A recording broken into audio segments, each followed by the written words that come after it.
The important feature of many members of the legume family is their ability to associate with certain soil bacteria which live in swellings on the roots, called root nodules.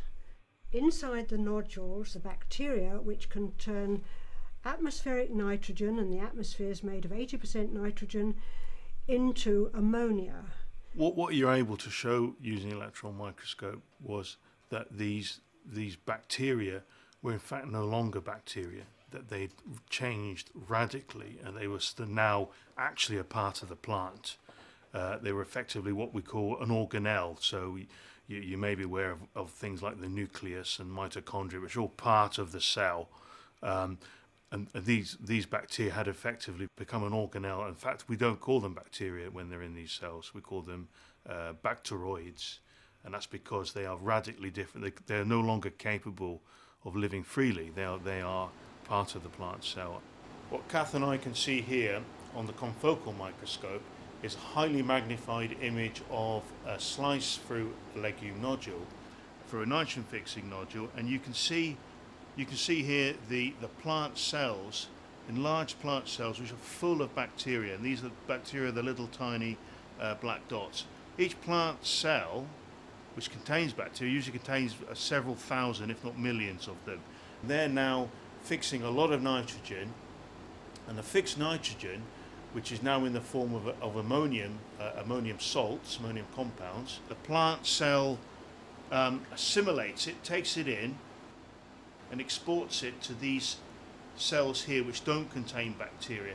And what eventually happens is that the fixed nitrogen, the ammonium compounds, are passed to the vascular system of the nodule, and it's pushed up the roots in the transpiration stream, in the stream of water that the roots suck up from the soil.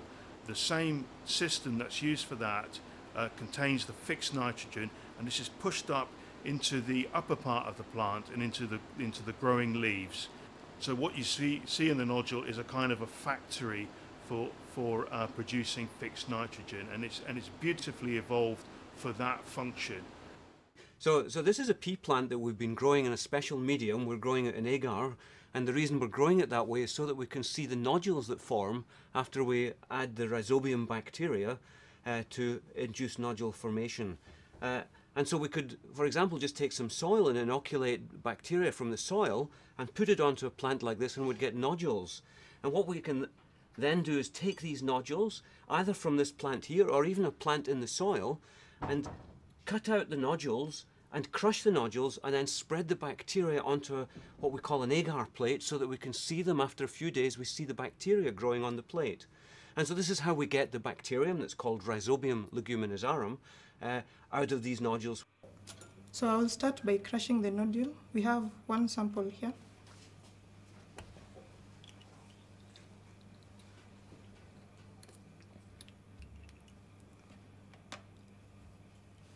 There, after crushing the nodule like that,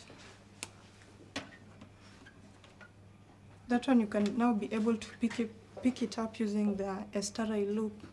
So then you need to sterilize the loop before you streak, so that you cannot not be able to have contaminations on your plate. Normally here we sterilize our loops using the flame.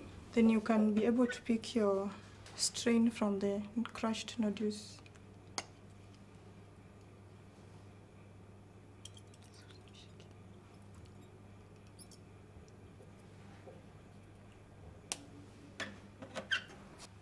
In sterile conditions, then you start streaking.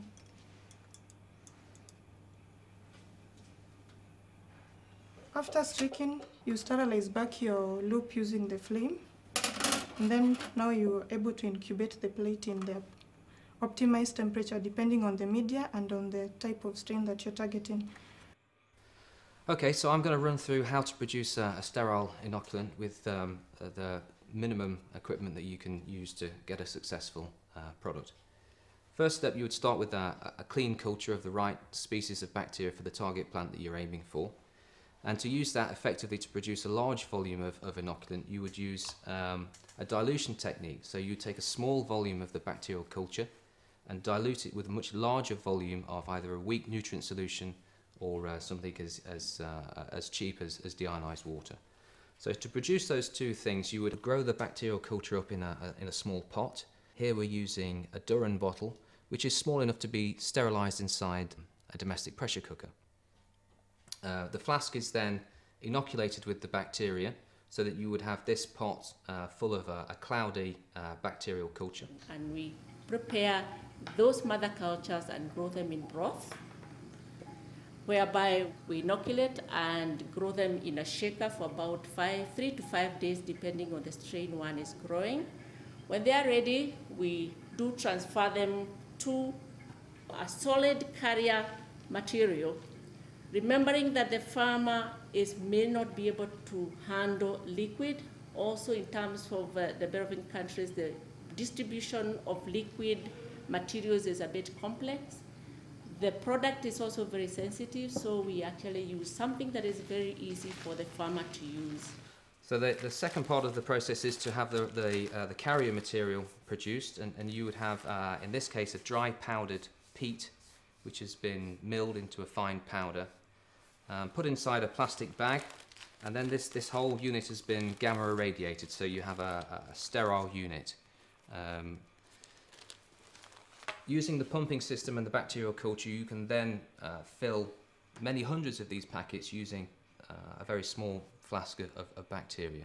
And that's done simply by piercing the plastic bag with a needle, and the pumping system would force into the bag the diluted bacterial culture. After inoculating, we do actually store the product for about 2 weeks to encourage the bacteria to grow to an optimum required level, which is about 1 million cells per gram of the product. Before now, the product is packaged and ready for distribution to the farmers. Okay, so the way in which the product is produced can impact very dramatically on the effectiveness of how it works in the field. If we have a look at 3 different products, one is produced using sterile technique, and you can see here there's one colony type and quite a lot of numbers, quite a lot of colonies developing on the plate. These are taken from a seed pelleting scheme where you're looking at the number of bacteria being at least 100 per plate to give you an active population. We then compare that with a product that's been produced by another manufacturer, where again it's clear that there are no colonies developing on this plate. So what we have here is a seed that has no bacteria on it, even though it's apparently been treated with a rhizobium inoculant. We look at another product. This is again produced and sold as a rhizobium inoculant, and here we see a variety of colonies on the plate, very few, if any, of which are viable, effective rhizobium. So COMPRO project, funded by Bill and Melinda Gates Foundation, is aiming to come up with effective products or effective inoculums containing microorganisms. So the objective is to screen under greenhouse conditions such products, such inoculums, which are commercialized by private companies, already available on the market, and to ensure that they are working. But it's not the case so far, because you have plenty of them, and unfortunately most of them are ineffective. So by running such screening like the one that you have in front of you, we try to come up with a limited number of very effective products, inoculums capable to increase by 30% the yield of the plants, and by the way, after that, to move to the field, to work with farmers, to test them, and to ensure that at the end of the project, after 3 years, we will be able to come up with very good products, and the foundation will work with AGRA and so on to disseminate, to scale up such products. In terms of nitrogen fixation, a lot of work has been done. There is a lot of knowledge now which can be used even as it is now. You are looking at the way of inoculants are delivered to the smallholder farmers. This is a big challenge. If we can break that barrier because of lack of use of inoculation or use of inoculants, I think we'll achieve a great deal of success in terms of making sure you improve food security in the smallholder farming system. Inoculation is the key, particularly of the key crops which require inoculation.